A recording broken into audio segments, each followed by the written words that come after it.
I can imagine living here. This used to be a large pair of semis. We're in Muswell Hill, North London, nice affluent area. And underneath here is where you've been digging down. This is where we dug, yeah. So at one point this had no, I remember coming when it first had the flooring in and I was like, oh, it's got a floor. Anything in London with outdoor space, I mean, I've seen some really crazy outdoor spaces where it's a little thing and it's hugely valuable. What's the range in terms of the pricing for the unit? So we've got some one beds out the front, which are £425,000 entry price point for an affluent area in North London. That is actually really, really good. 425 grand to sort of 1.1 million pound for the penthouse. When I start to walk around some of these spaces and I see some of the things that I pictured on paper and then see it come to life, you know, that's kind of what it's about really. There's a curved wall on the first floor, which one of my architects has been trying to get into a scheme for many, many years, and I agreed to it this time round. This is the kind of stuff that I would buy. What other projects are you working on at the moment? So we are actively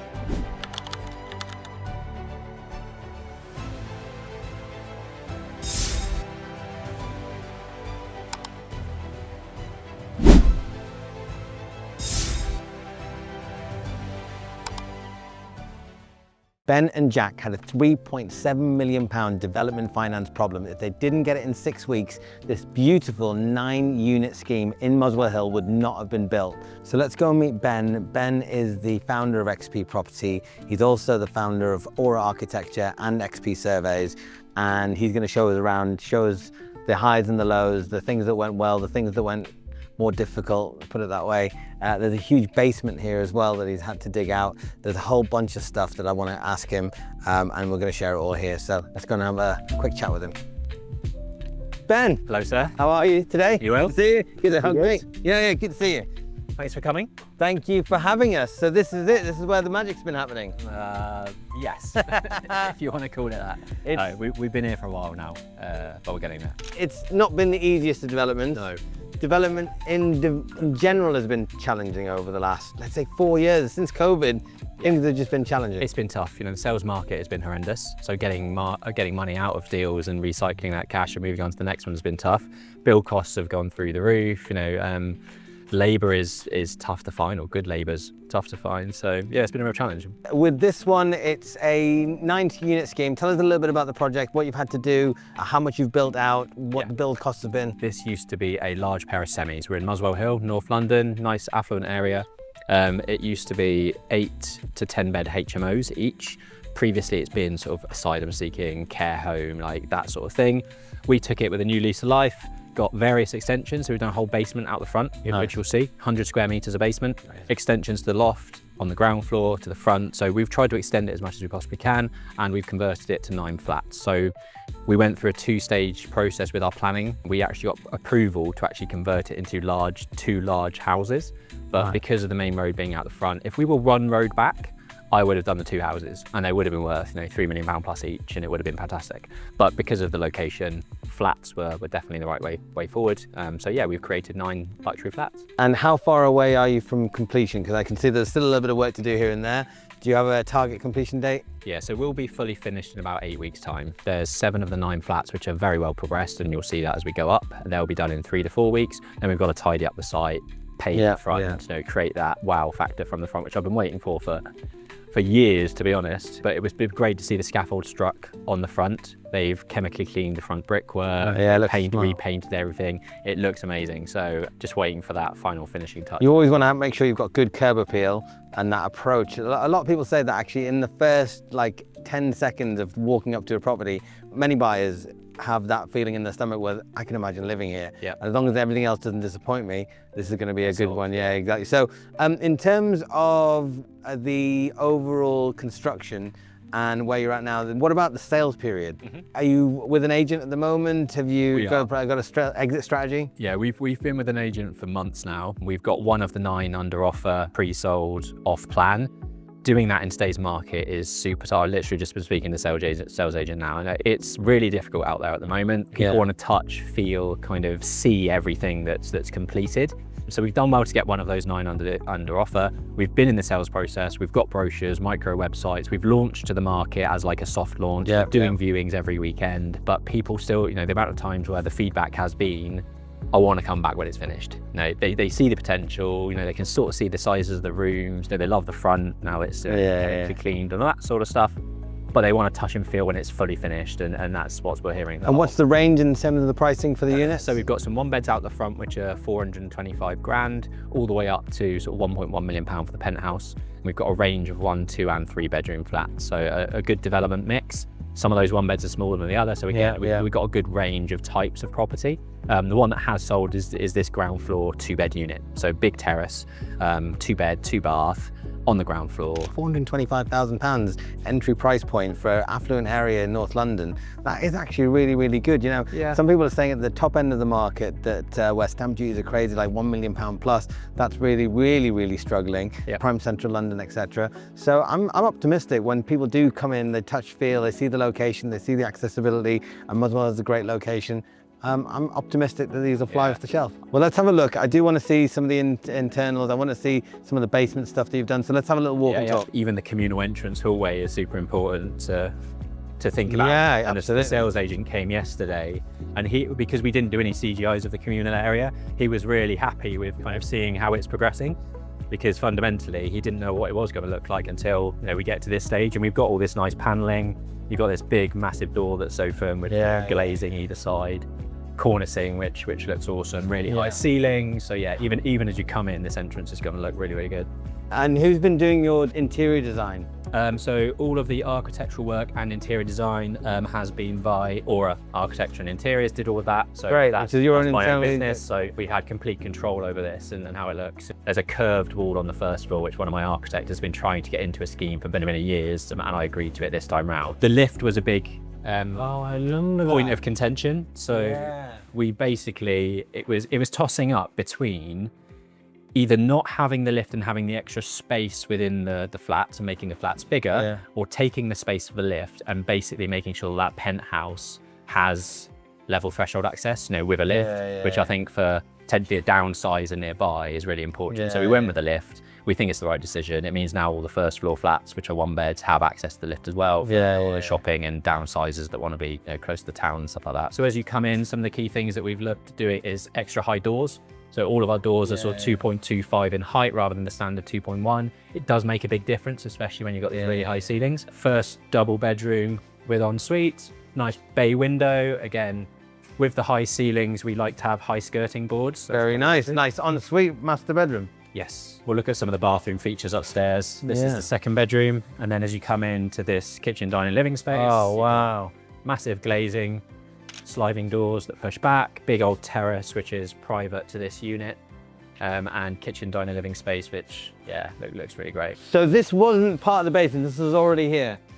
It was already, so that section is an extension. Okay. So beyond this wall here, everything here is new.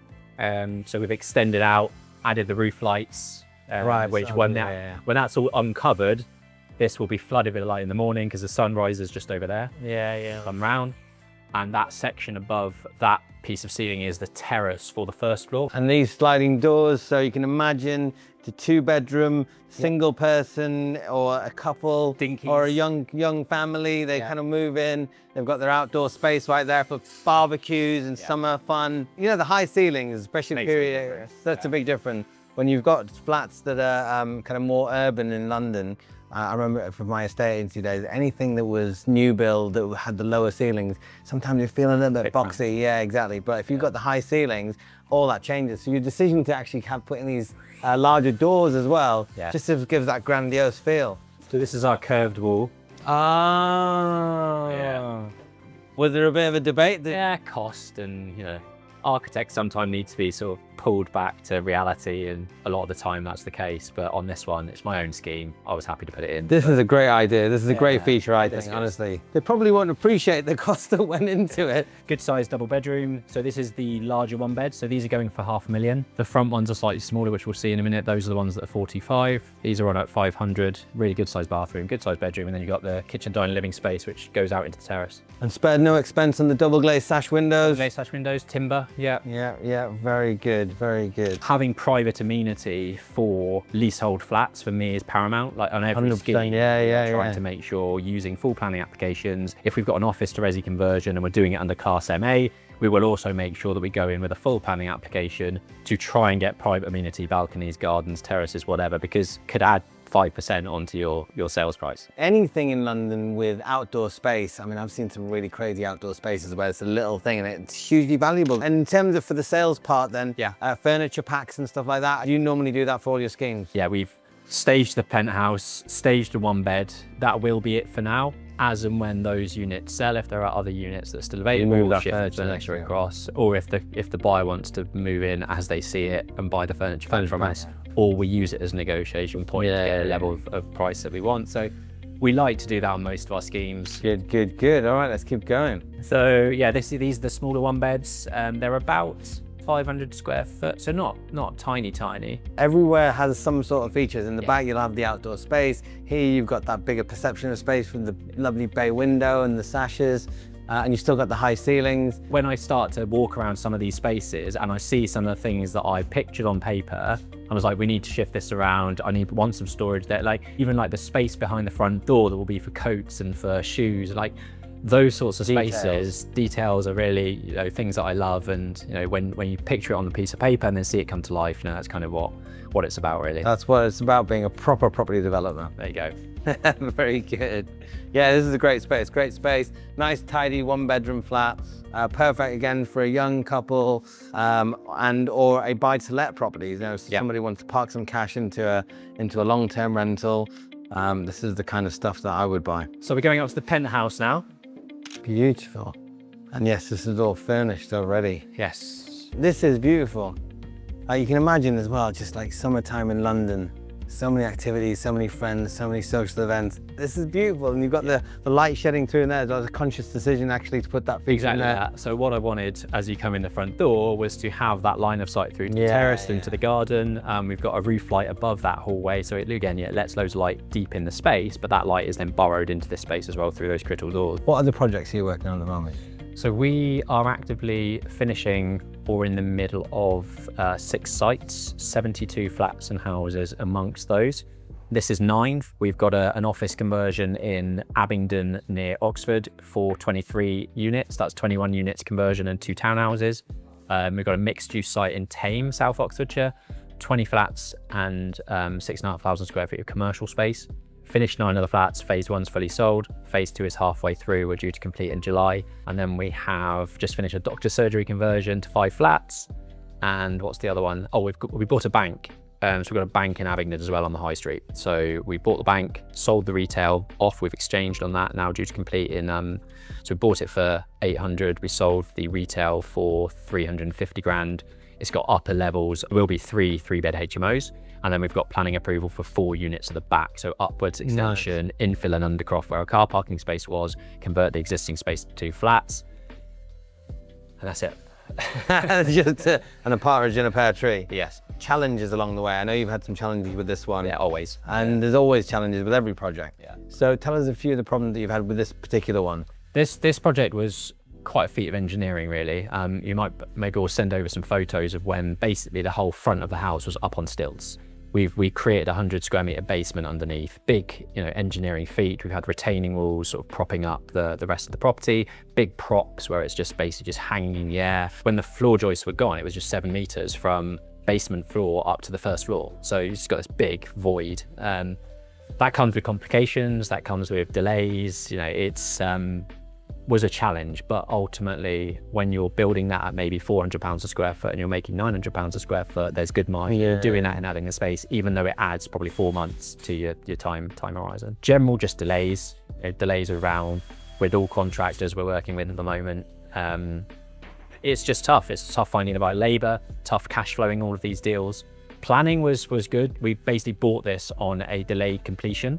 So we exchanged, and then we had, I think, 12 months to get the planning permissions in place before we then completed on the deal. So we didn't waste money or time in that process. All of the costs during that time frame were on the seller. So that was great for us. Yeah, it's always a challenge. You know, you can get all the design right, you can get all your procurement right, you can do all of the project management correctly. However, sometimes you have a challenge with, it goes wrong because of the contractor, it's completely outside of you. How do you deal with that sort of thing when it comes up? Yeah, I mean, having tight contracts in place is fundamental, especially on these types of projects. You know, you need somebody that is, you know, a qualified QS that can basically oversee that JCT contract at the start, make sure that they're covering all bases, de-risking it for you. I'm not saying that we've had that on all our projects, and we've had issues because we haven't set things up correctly, and I've learned those lessons. It's important to make sure you've got the right professional team on board and don't scrimp on costs. Like you might think, oh, it's going to cost me $3,000 to get this in place, I could do this myself. No, it's when it goes bad, it goes really bad, and that's when you need to have things in place. When you've got a contractor who's got cash flow problems, the way I always think is like, you're damned if you do, if you're damned if you don't. If you move away from them, you've always got all these extra incurred costs bringing somebody in halfway through. If you stick with them, it's like, how do you manage your way through it? Have you had that problem, and if so, how have you managed it? Yeah, we have, and on almost every project you will have to have frank and open conversations with the contractor at some point. It's never a clean ride. Sometimes it's about finding a balance. You can go as contractual as you want, but sometimes it might not get you the solution that you need. So albeit, you know, having that contractual backing behind you is good, but understanding that, you know, and being pragmatic with the approach and giving a little to get a little sometimes is the only way of really kind of, you have to be agile, getting it forward. So the reality behind the words on the contract about like, okay. Exactly that. Nobody really wants to go through that kind of arbitration process where it's long-winded, you know, there's legal costs. It's not in anyone's interest to do that.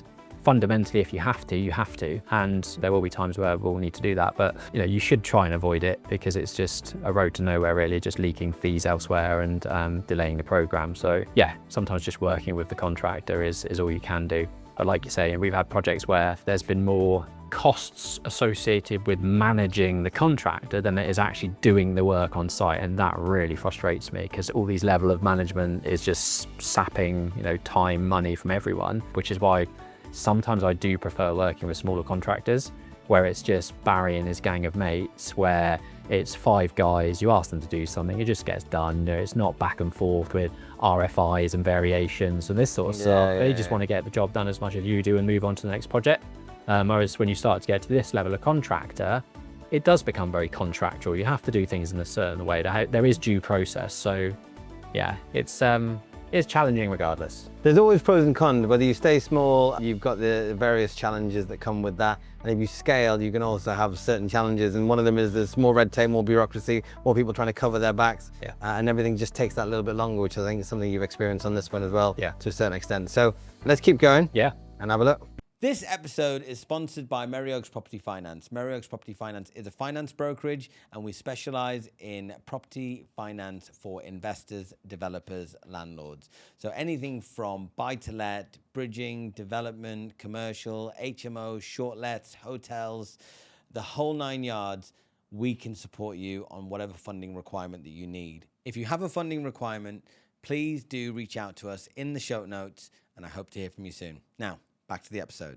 So we've got the iPad, which is basically kind of controls all of the heating, the lighting. We've got speakers in these ceilings.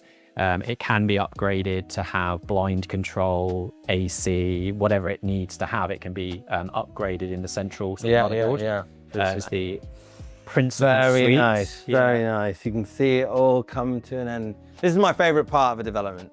I love carpet day. Carpet day is my favorite, because until the carpet goes in, it still looks like a construction site. And as soon as the carpet goes in, it's, you know, back in action. Absolutely. So yeah, this is this principal bedroom. Fundamentally, I wanted to sort of show the tech in here. So we brought in a company called Loxon Technology. They're a software developer. They design home automation, fully sort of wired back to a central kind of motherboard, which, like I say, can be upgraded. You've got the touch panels which turn on the lights. This was a specific decision that I made on this site. We didn't have that when we first set out on the project. Whereas in terms of achieving the level of GDV and specification that I think this local market demanded, it was a decision that I made to basically spend an extra 45 grand across the scheme to include that, because I do think from a sales perspective, it's something that sets this apart from everything else. I think when you've got these types of London apartments and you've got these urban city dwellers where they're kind of working in Canary Wharf or they're working down in the city and they just want these fancy mod cons and stuff, I think it makes sense. Buzz them in.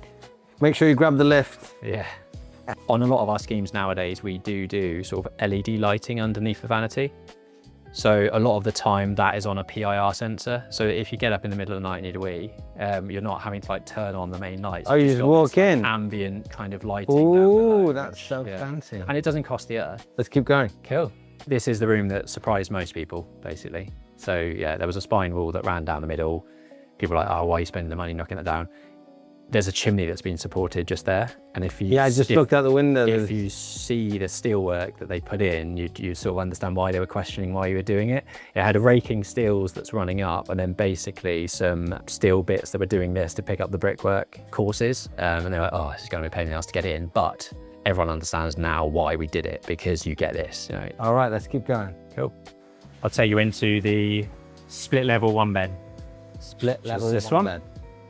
Wow, this is a huge one bed. Yeah, this is probably one of my favorite units, but one of my most frustrating units in the scheme. The planners wanted an extra 3-bed in the unit. So we had the penthouse 3-bed, but they were insistent on having a development mix that had X percentage of 3 beds. Family units, which meant that we had to then split these split levels into a split level 1 bed and a split level 3 bed. This would have been absolutely perfect as 2 split level 2 beds. And they would have sold for more, they would have been more desirable. But what we've ended up with is basically a sort of oversized split level 1 bed, and then a 3 bed, which, like we spoke about earlier, is a very specific market that's probably going to be for that unit. So yeah, frustrating, but it looks great. This unit, when you see downstairs, has a very, very large walk-in wardrobe. Very large. It's the size of a room, and it's sort of designed that way, whereas if I'm buying this, I'm using that as my own work from home space and wardrobe as well. So it's not technically a second bedroom, but you know, if I'm looking at this, that's what I'd be using it for. Yeah. And underneath here is where you've been digging down. This is where we dug, yeah. So at one point this had no, I remember coming when it first had the flooring in, and I was like, oh, it's got a floor. Because for probably 3-4 months, it was just open space from there all the way down to the basement. So 7 meters worth of just void. This one, you've got the internal staircase with the window above it, which is nice. So this is the walk-in wardrobe / office space. Yeah, exactly. Yeah. It doesn't have window there. You know, technically it's not a habitable room, but you know, I'd be using this as a massive, home office. Yeah. So this has got its own outdoor space as well. Yes. So these front 2 split levels have all of this outside space. So unbelievable. From here will be the outside space for the 1 bed, and then the 3 bed has all of this. And there will be steps down from outside to these light wells as well, with gates and balustrades. So all the friends are coming in with their bags full of beers and throwing them down. Hot dogs and burgers. Yeah. Excellent. This is great. This is urban living. This is fantastic. Yeah. When we do viewings on these units, it'll be afternoon. When we do viewings on the rear units, it'll be in the morning. So that again, little details like that development to think about on every little thing. It's not just how we build it, how we plan it out, it's how we sell it as well. Marginal gains. Literally. The second bedroom is here. It's nice. This unit has a utility laundry room as well.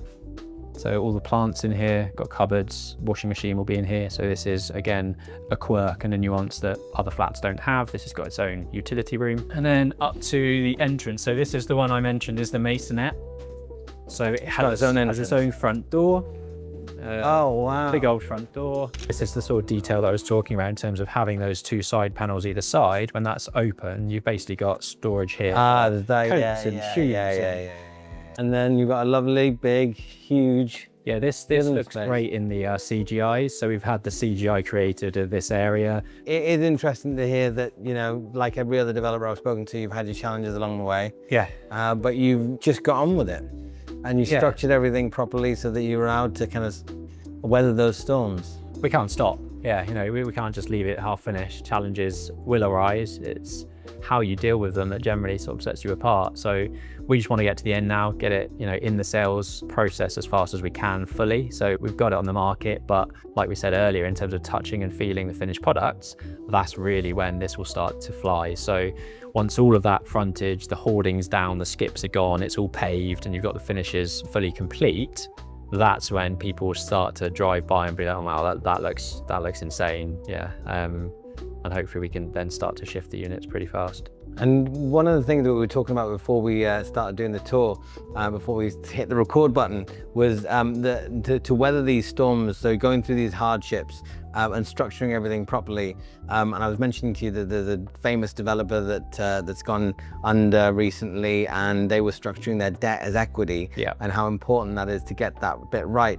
I see a lot of people using debt as equity, and I totally understand why, because you get to keep more of the margin to yourself, but then you don't get the downside protection. If there is margin. If there is margin, yeah, exactly. I mean, that's the thing. Once you are using debt as equity, every single day, that margin, whatever it was, is just getting absolutely chipped away. Yeah. So you've done so many projects now. You're on site with many more projects, and you're building your pipeline. So it hasn't completely put you off. In terms of the way that you structure things going forward and how you started, have you noticed yourself kind of moving into a certain way of doing things with using more equity just to make sure that you can survive, or is it kind of like 50-50 or? So this deal is pure equity. We did actually manage to agree a vendor finance piece. So we had the best part of 350 grand interest free, which not really sure why he agreed to it, but anyway, did. So this is predominantly equity though with our partner. What we were talking about earlier in terms of our projects to date, we've raised about 18 million pounds in equity, a mix between debt and equity, but largely private finance piece, private finance. If we had every single scheme that we worked on as a debt structure, it would have been very challenging for us. There's been times where things have got seriously delayed, where that would have just eaten away at a margin, and we've been thankful that we've shared that risk with an equity partner on those schemes. And to date, it's been about 50-50, and it's not been necessarily by a strategic choice. It has been very project specific, investor specific, and it's worked out to be that sort of 50-50 split. But we will only generally go for a debt equity injection where it's a project that we feel like we can get in and out of really quickly, because we know that that's just going to chip away a margin if it's not. So I think a lot of new developers think, you know, they get quite greedy with it. And like, why would I give away that margin? I'm going to make so much money on this deal. Until you've done 3, 4, 5 developments, you realize that what you hope to start with in terms of figures, you know, in terms of where it ends up at the end of a 2-year program, especially in today's market, and you realize how different that may be, they start to change their mind and realize maybe there is some benefit into sharing that downside risk. Sounds like a true pro. Yeah. Very good. Ben, thank you so much for showing us around. Honestly, this is great. I hope we can get some like photos and afters for when it's all nicely done and it's with the agents. I'm sure it'll fly off the shelves. I'm keeping my fingers crossed for you, and we're looking forward to the next. Nice one, thank you. Cheers. Cheers. What a great tour with an absolutely brilliant guy. Ben Richards is one of my favorite people in property, in development. And it was really great to see a 9-unit scheme in North London with all of the challenges, delays doing huge basement work, putting in smart home technology, absolute attention to detail with curved walls, and making sure that you've got the right fixings and fittings, the right branding to make sure that these things fly off the shelf. Also, interestingly, little details about how the sales have got to work. Because the sun's coming in the afternoon, making sure that all the people that come and see it, try not to book on a morning when it looks dark and gloomy for the right type of unit. All of these little things collectively make schemes work, even when there's challenges, even when there's no money to be made, because as the projects go longer and longer and longer, you can imagine their margins getting eaten away. A lot of developers end up doing this stuff for absolutely free or at a loss. And you know, it's interesting as well, because a lot of people complain about property developers. Oh, these greedy developers, they're coming in. I mean, look at the stuff that they're building over here. It's unbelievable. It's bringing together really dilapidated properties and bringing them back to life. And when people complain about property developers making money, interestingly, the contractor's still getting paid, the project managers are still getting paid, the brokers are getting paid, the lenders are getting paid, the solicitors are getting paid. The only person that doesn't get paid at the end of it is the property developer, and yet they soldier on, they go through it all to live to fight another day. So next time you want to complain about a property developer, please don't. Understand the level of detail, the level of friction, the level of stress that they go through to be able to bring these places to life. I really hope you enjoyed this tour. We help developers like you on a day-to-day basis, helping them with all of their funding requirements. So whether it be bridging, development, commercial, HMOs, short lets, hotels, all across the country from London to Liverpool and back again. Reach out to us. We'd love to hear about what you're working on and help you through that. Please make sure you like and subscribe. Leave some comments below as well. If you've got any questions about the project, I can get Ben to make sure they answer it for you. And yeah, hope to see you on the next.